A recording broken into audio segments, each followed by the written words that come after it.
Ilustre presidente do Supremo Tribunal Federal, ministro Ricardo Lewandowski, a quem cumprimento também na qualidade de professor titular da nossa Faculdade de Direito, creio que ambos nos orgulhamos muito dessa condição.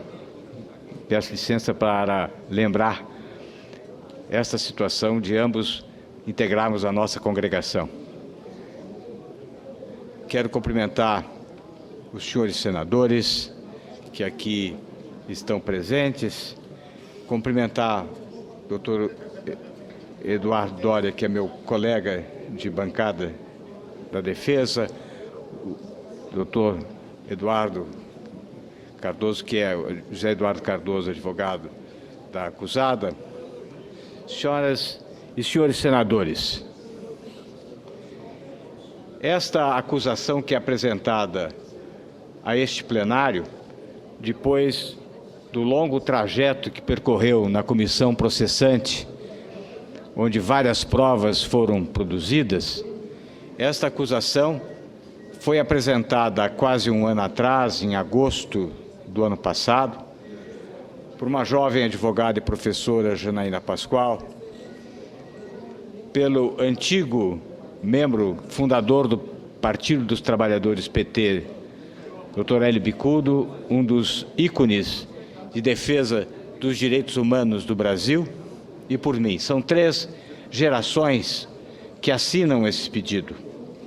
E mais, esse pedido, queria destacar, senhores senadores, é assinado também pelos movimentos sociais que mobilizaram o país ao longo de todo o ano de 2015. São os movimentos Vem Pra Rua, Movimento Brasil Livre e os movimentos contra a corrupção. Não se trata, portanto, exclusivamente de uma iniciativa pessoal, porque vem corroborado por milhões e milhões de brasileiros que acorreram às ruas de todo o Brasil. E queria lembrar, senhor presidente, senhores senadores, que esse pedido, que está centrado em 2 fatos que foram aqui reiteradamente lembrados, ou seja, as operações de crédito ilegais e a edição de decretos de abertura de crédito sem autorização legislativa, esse pedido, que foi limitado e restringido a esses 2 fatos, no entanto, era muito mais amplo, bem mais amplo. Ouvi falar tanto aqui de que esse pedido teria sido encontrado como um expediente para colocar fora da presidência da República uma presidente eleita com 54 milhões de votos.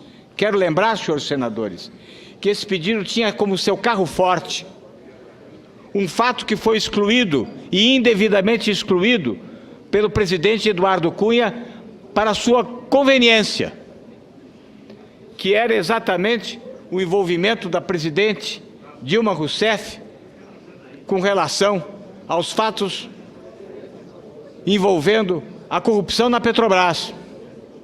Este era o fato fundamental que encimava, que iniciava o pedido de impeachment. E por isso mesmo que os movimentos Brasil Livre, o Movimento Brasil Livre, o movimento Vem Pra Rua e os movimentos contra a corrupção haviam anuído e eram praticamente coautores. Por quê? Porque ali se atribuía à presidente uma grave omissão, uma omissão dolosa, de não ter responsabilizado os diretores da Petrobras, que haviam praticado todas as irregularidades que levaram às propinas e que levaram também o seu partido, o partido da presidente, a ser, ser altamente beneficiário dos dinheiros que haviam sido desviados da estatal. E depois, ao correr do ano e com as delações que vieram, se estabeleceu que, inclusive, se verificou que a presidente afastada não só tinha conhecimento dos fatos que lá ocorriam, mas, ao mesmo tempo, era a madrinha desses diretores como Nelson Cerveró recentemente disse na sua delação, garantidora da impunidade desses diretores e beneficiária direta e indireta dos desvios da Petrobras. Mas, infelizmente, esses fatos foram excluídos do pedido inicial do impeachment. Excluídos por quê? Porque Eduardo Cunha queria excluir os fatos relativos ao mandato anterior a 2014, porque tinha ele responsabilidade por propinas recebidas em 2014 e não queria admitir responsabilização por fatos ocorridos em 2014, porque ele seria, então, responsabilizado por fatos ocorridos em 2014.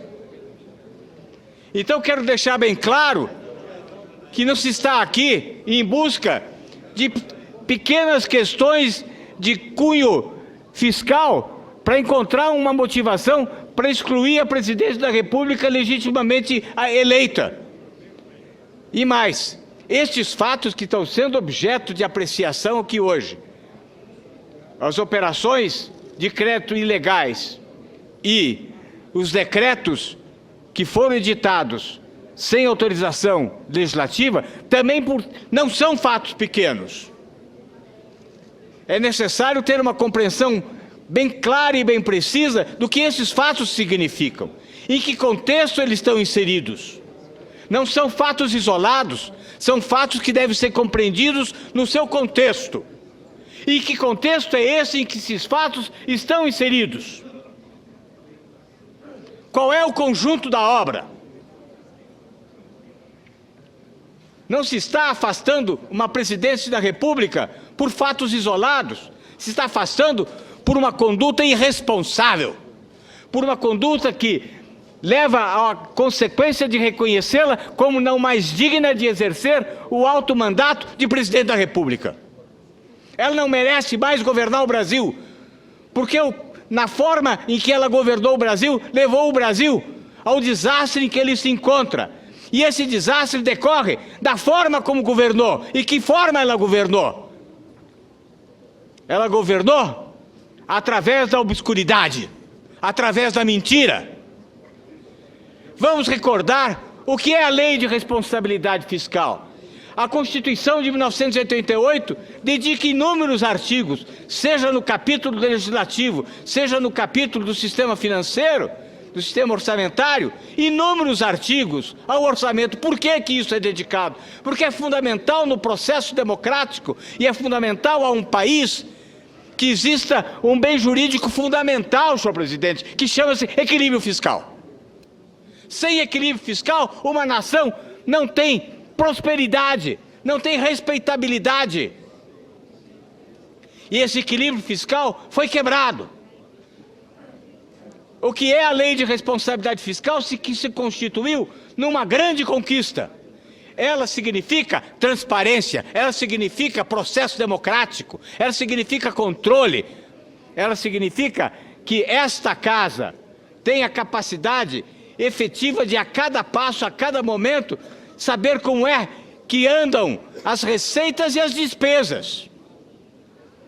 Basta ler o artigo 1º da Lei de Responsabilidade Fiscal para se ter consciência de que lá está dito que a Lei de Responsabilidade Fiscal existe para evitar riscos.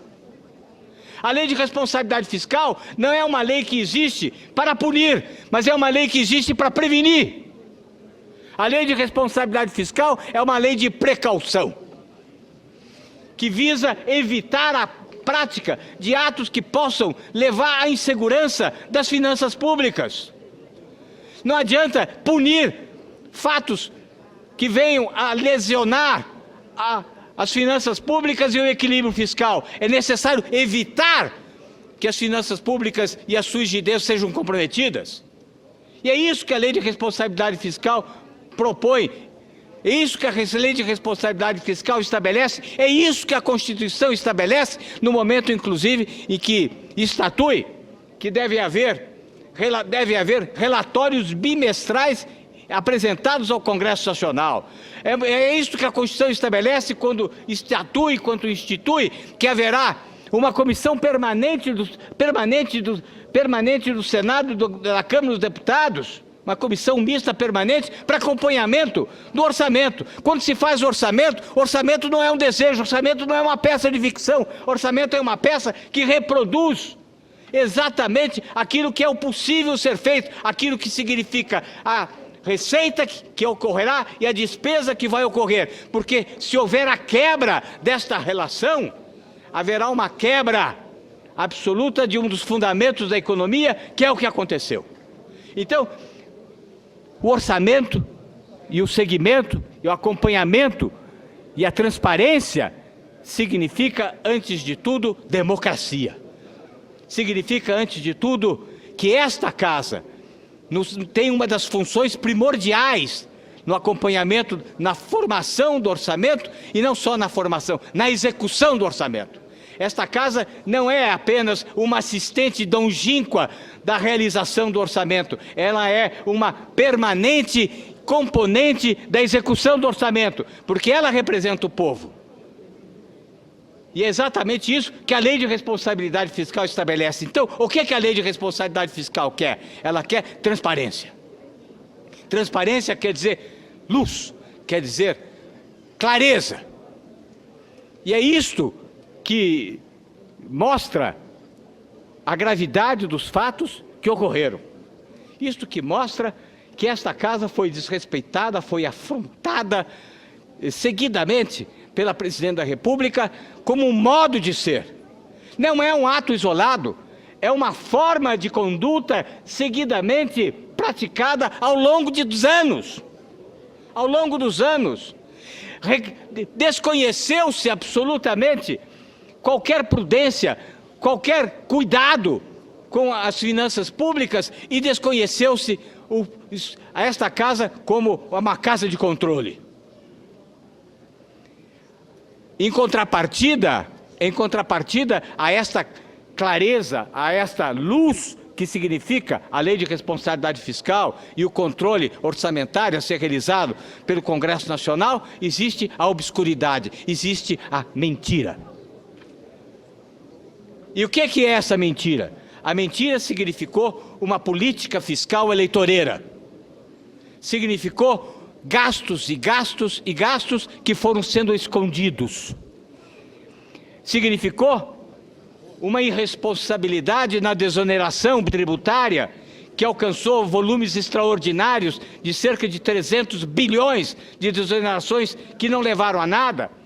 Significou o Tesouro financiar o BNDES em quantidades fabulosas de mais de 400 bilhões, 400 bilhões que financiaram grandes empresas e não pequenas empresas. Empresas essas, a maioria delas, que está envolvida na Lava Jato. Que estão envolvidas na Lava Jato. Significou, essas desonerações tributárias, significaram benefícios a grandes setores industriais sem nenhuma vantagem de desenvolvimento, sem nenhuma vantagem de criação de estrutura, e gastos com o pessoal, nenhuma contenção de gastos e de finanças, nada. E como é que podia ficar essa relação entre receita e despesa, se havia todos esses gastos e, ao mesmo tempo, desoneração tributária? Senhor presidente, como é que fechava essa conta? Sabe como é que fechava essa conta? Como é que fechava essa conta? Com financiamento de despesas primárias da União por via dos bancos que eram controlados pela União. Então, a União controlava os bancos, forçava os bancos a financiar as despesas primárias. E sabe onde que estava a ocultação? A ocultação estava no não registro desses passivos como dívida pública. Então, ao contrário da Lei de Responsabilidade Fiscal, que é uma lei da transparência, que é o processo democrático, e que o orçamento, que as despesas e os gastos passam como um filme por esse Congresso Nacional, por o conhecimento da sociedade, estava tudo escondido. É a contraposição entre o claro e o escuro, entre a treva e a luz. A luz, que significa a Lei de Responsabilidade Fiscal e o Congresso, foi substituída pela escuridão. A escuridão que estava na ocultação, porque o fato mais grave que ocorreu é uma falsidade ideológica do não registro dos passivos. Então, todas as instituições financeiras controladas pela União passaram a financiar as despesas primárias. Por quê? Porque irresponsavelmente faziam-se desonerações, faziam-se gastos e não tinha como financiar. Mas também não podia mostrar isso. Para não mostrar isso, estabelecia-se que os bancos iam financiar. Isso significa operação de crédito. E, efetivamente, é operação de crédito. E quem é que fala que é operação de crédito? Quem fala que é operação de crédito é o procurador de contas, que é Ministério Público, especializado, Júlio Marcelo. É o próprio Tribunal de Contas que falou isso em acórdão de 2014. É o Tribunal de Contas que fala isso agora em voto preliminar das contas de 2015, recentemente no voto do ministro José Múcio Monteiro. São os técnicos do Tribunal de Contas, são os técnicos do próprio Tesouro que reconhecem que isso significa operação de crédito. Por quê? Porque financia. E porque tem atualização, e essa atualização só no Plano Safra, que é o objeto dessa denúncia. O Plano Safra chega em dezembro de 2014. O governo vinha rolando e vinha financiando, não é porque não houve um contrato de mútuo que deixa de ser um mútuo. Porque a lei estabelece que existirá um financiamento, existirá um benefício ao agricultor. Mas não diz que o Banco do Brasil deve financiar. O Banco do Brasil deve receber a equalização dos juros pelo Tesouro. Mas o Tesouro foi deixando. O Tesouro foi deixando, vai pagando. Chega em dezembro de 2014, devia 10 bilhões. Chega em dezembro de 2015, são 13 bilhões. E vai pagando. E quanto é que se pagou de atualização ao Banco do Brasil? Pagou-se de atualização ao Banco do Brasil 1 bilhão e 130 milhões. Então é a operação de crédito. E a autoria está marcada. Me chega a ser infantil dizer, não encontrou nenhum documento da presidente, como se ela fosse uma reedição do Jânio Quadros, que governava por bilhetinho. Essas são decisões de governo. São decisões que ela tomava juntamente com seus ministros.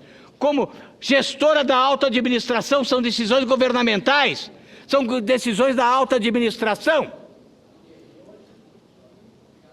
E um técnico do Tesouro, ao depor da comissão, disse que havia ordem superior. E não existia, evidentemente, ordem escrita, mas havia ordem superior para não pagar o Banco do Brasil. Todos os senhores já ocuparam grande parte dos senhores ministérios, aliás, o próprio defensor já foi ministro, sabe? Que são decisões tomadas em nível governamental, que não são decisões tomadas por escrito, são decisões tomadas, e havia reuniões da presidente com o secretário do Tesouro, seja o secretário anterior, do qual ela era amicíssima, seja com o novo secretário em 2015, Santife. E havia, portanto, decisões com conhecimento. Não vamos pagar, porque isso não era apenas uma decisão setorial, Banco do Brasil, não, era uma decisão de governo. Não vamos pagar os bancos porque eles estão nos financiando. E quando chega dezembro de 2015, o Tesouro deve a todas as instituições financeiras 60 bilhões. Uma imensa irresponsabilidade. Quando esse quadro aparece aos agentes econômicos, cria-se uma imensa desconfiança. E aí, criando-se essa desconfiança, é como um castelo de cartas, cai tudo, é efeito dominó. Desconfiança dos agentes econômicos, começa um processo inflacionário, o governo não consegue girar os seus títulos, e caímos nisto. Desemprego, recessão, paralisação da nossa indústria. E ligado a isto estão os decretos. estão os decretos. A presidente sabia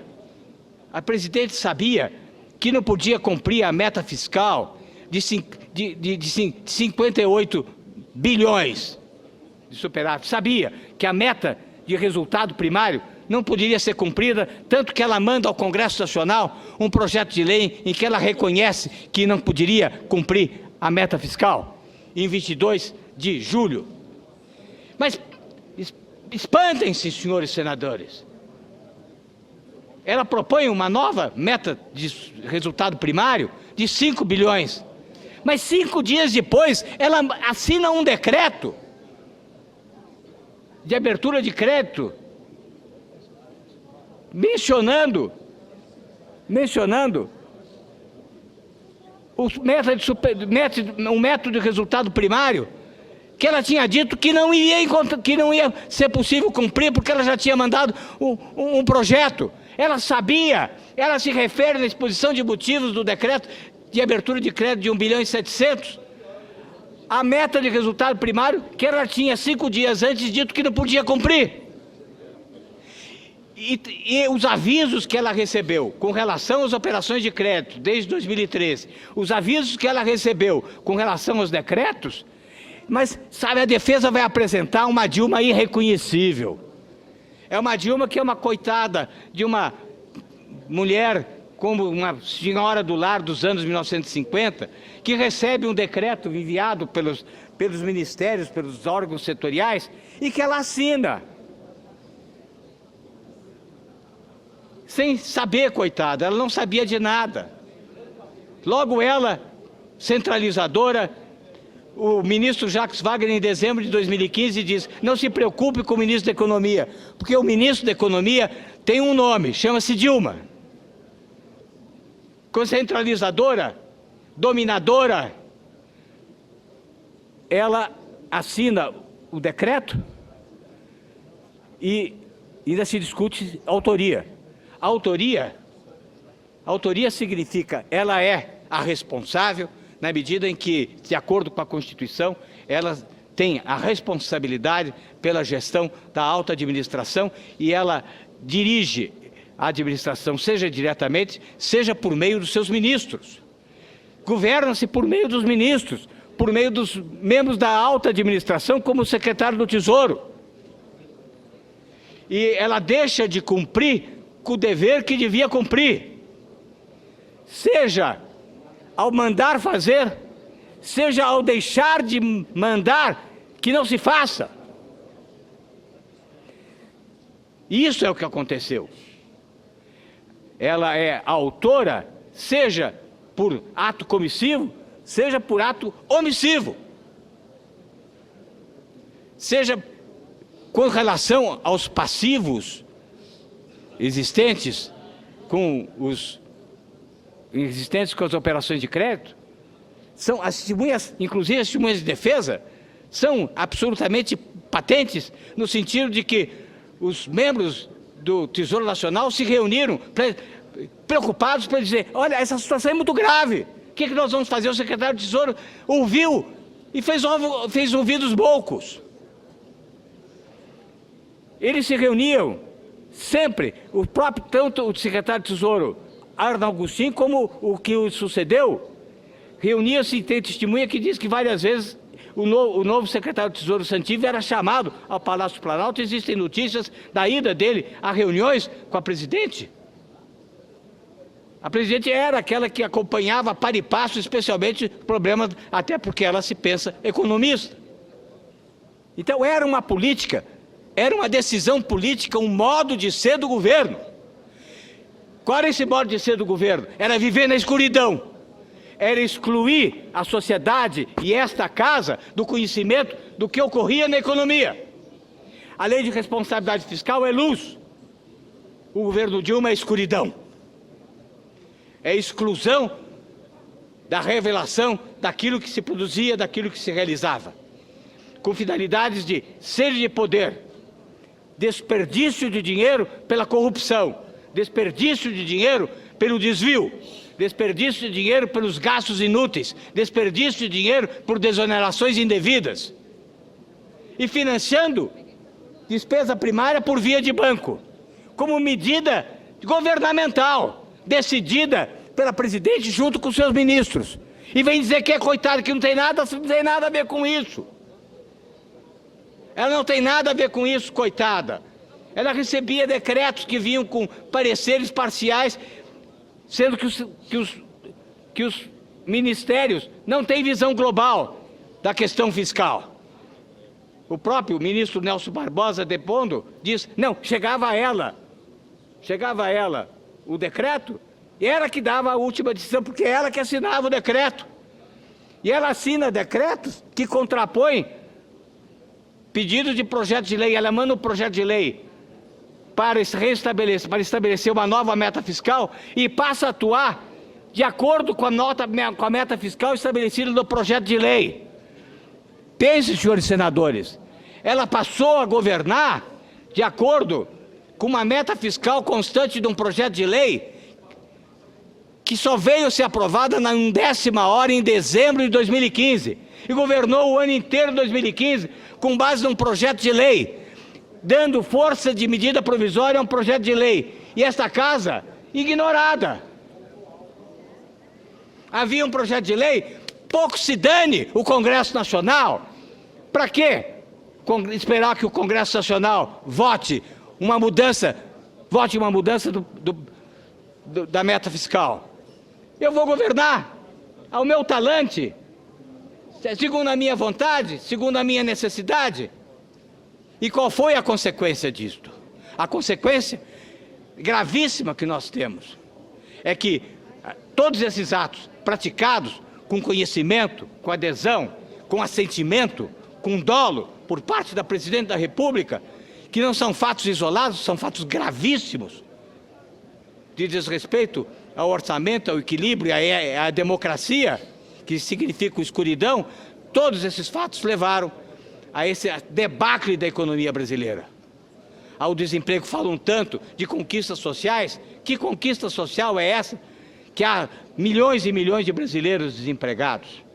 Existe medo, desespero, incerteza. Esta é a herança que deixa Dilma Rousseff do seu desastroso segundo mandato. Aliás, que o segundo mandato, que é na verdade herança maldita do primeiro mandato.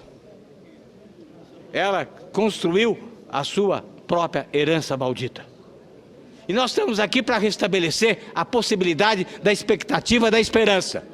Nós queremos luz. A pergunta que eu faço aos senhores senadores: vamos voltar àquela escuridão?